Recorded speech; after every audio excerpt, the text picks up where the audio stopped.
What's the single worst car you could end up owning? I hear that a lot. And some of the answers from mechanics on Reddit are brutal. One tech even warned a certain sports car won't work 3 to 4 months out of the year if you live up north. We'll get there. I'm Morgan Lane, a certified auto safety specialist. You're watching Recall Roadmap with Morgan. I know used car shopping can feel like a trap.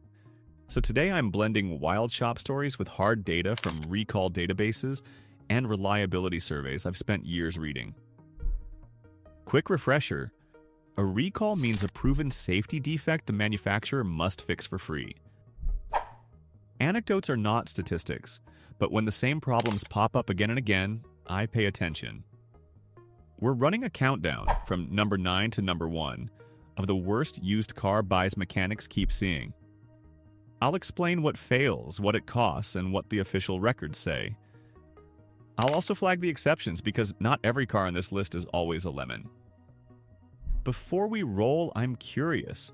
What car model scares you the most as a used buy and why? Drop it in the comments. Buckle up.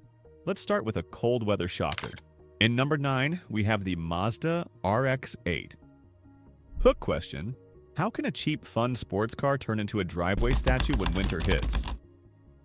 The RX-8 runs a rotary engine. It's smooth and quirky, but it depends on tiny seals to keep compression. Cold makes that tougher. One experienced mechanic put it harshly. If you live in the north, it won't work 3 to 4 months out of the year, and will need constant, expensive care in the other months. I've seen that pattern. Long cranks, flooded plugs, high oil use. Some cars needed rebuilds far earlier than a normal piston engine. We dug into the records too. Early RX-8s had powertrain-related recalls in the mid-2000s, and owner forums are full of apex seal talk. Important balance here. This is not a Mazda bad story. Mazda, as a brand, is usually solid. The RX-8 is the exception because of its unique engine and upkeep needs. If you love rotaries, go in eyes open. Warm starts, correct oil, and a strong paper trail. If you just want a winter daily, skip it. Next up, number 8. A pair of economy sedans some body shops call instant totals. In number 8, we have the Hyundai Sonata and Elantra. Question. Can a small fender bender really total a car? A body shop worker said, almost every single Sonata or Elantra I've seen totals out from even the most minor collisions. That sounds dramatic, but here's what's going on. These are affordable cars. After a hit, parts and labor can cost a big chunk of the car's value. Insurers do the math and write them off fast, even for what looks like a light bump. I've also seen structural bits bend in ways that aren't worth straightening on a budget sedan. We checked the recall trail too. Earlier 2010s, Sonatas had notable engine and fire risk recalls. Some years had airbag issues. Reliability for newer Hyundais has improved, but used shoppers still get surprised by how quickly a small crash becomes a total. My advice: if you like these cars, look for clean histories, recent maintenance, and no prior frame damage. Price them assuming higher insurance sensitivity after an accident.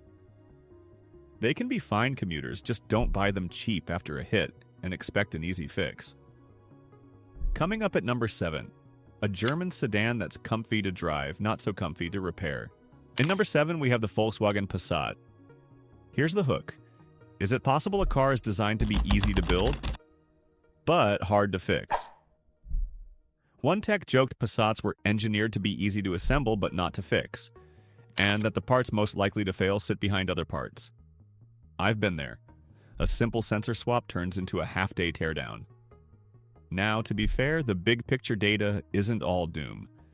In many model years, Passats score around average or a bit better for reliability. Not the worst. But the devil lives in the details. Some years struggled with timing components, transmissions, or electrical modules. Mid-2000s cars had their share of airbag and electrical recalls. So, what do you do if you want one?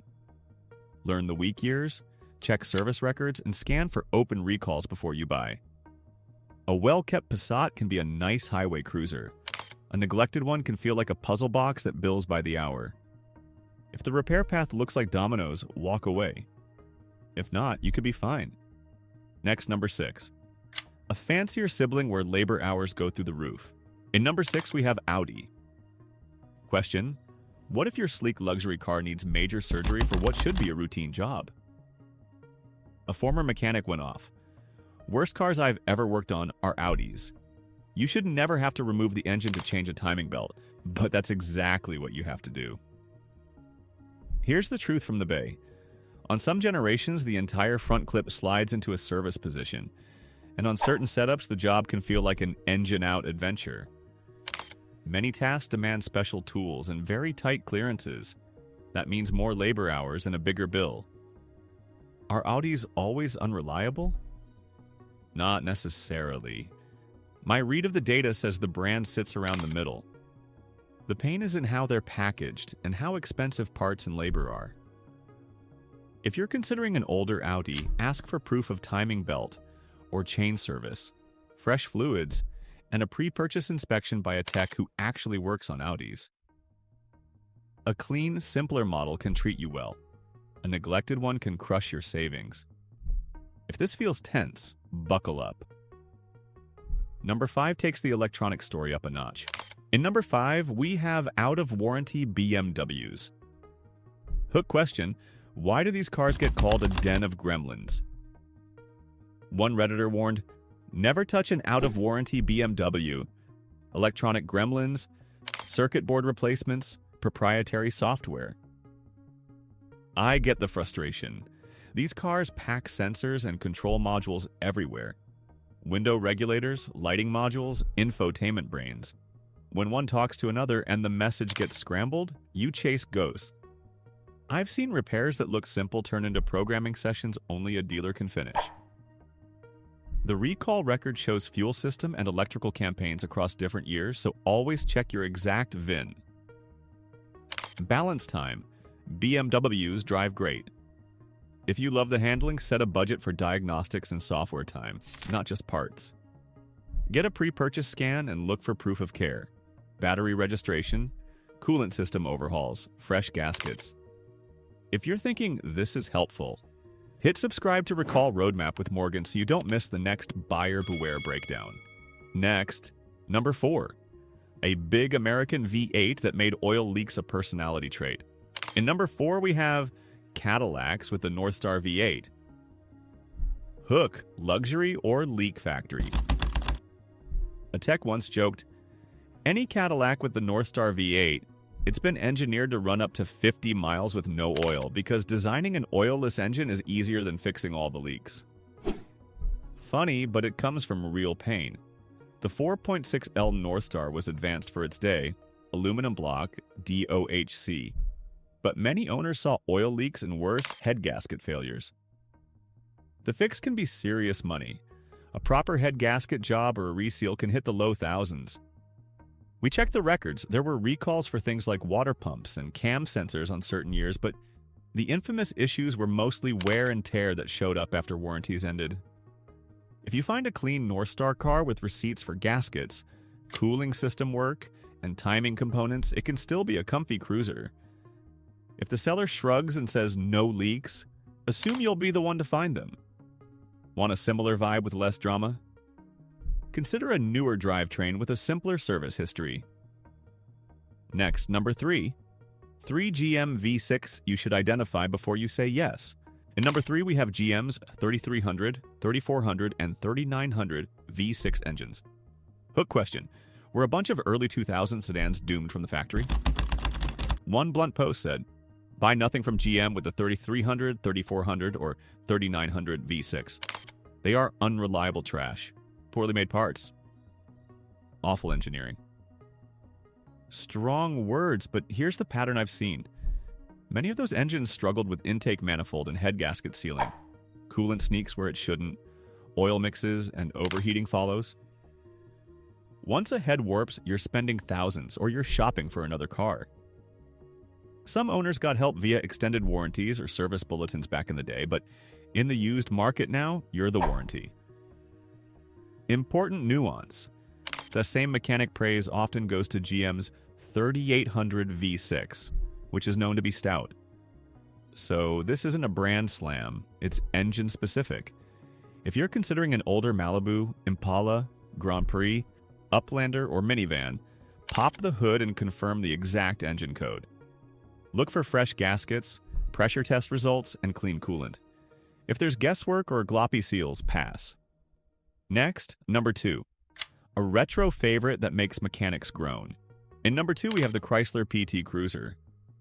Hook. Remember the fun retro look? Shops remember the labor bill. A Redditor summed up their mechanic dad's view. PT Cruisers. If you want to fix just about anything, you have to take the entire engine out. That's the vibe.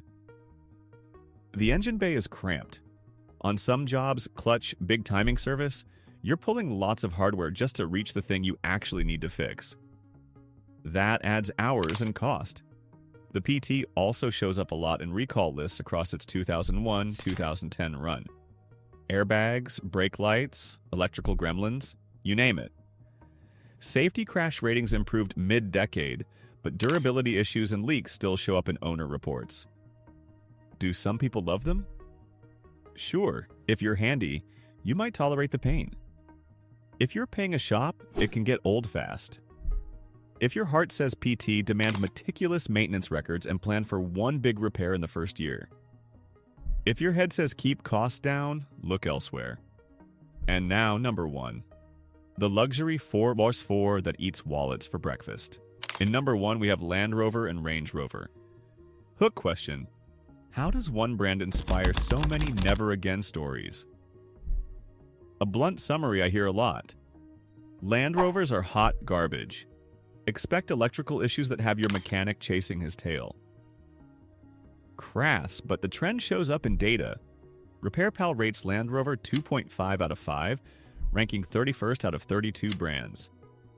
The average owner spends around $174 per year on repairs, nearly double what many mainstream SUVs cost to keep running.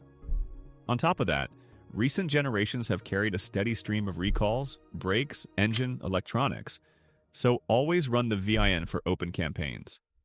My measured take, the off-road chops and luxury feel are real. The service complexity and parts pricing are also very real. If you insist on a Rover, shop the newest, simplest version you can afford, get an extended warranty that actually covers modules, and keep a rainy day fund. For most used buyers, I say look at alternatives before you take this plunge. We've gone from winter-stalled sports cars to six-figure SUVs with four-figure bills. Let's wrap with how to shop smart and stay safe. So here's the map we drew from shop floors and the data trail. If you want peace of mind, be cautious with rotary Mazdas, fragile budget Hyundais, puzzle box Passat, labor-heavy Audis, out-of-warranty BMWs, leaky Northstar Cadillacs, those GM 3300, 3400, 3900 V6, PT Cruisers, and at the top, Land Rovers. None of this is meant to scare you off used cars. It's to help you spot patterns, read the signs, and check the records. Remember, a recall is a safety fix the maker must handle.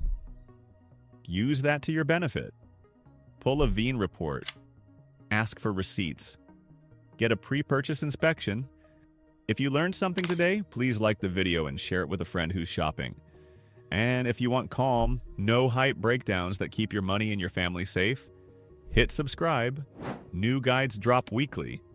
Thanks for watching. Your stories make this community better, and they help me keep the research sharp.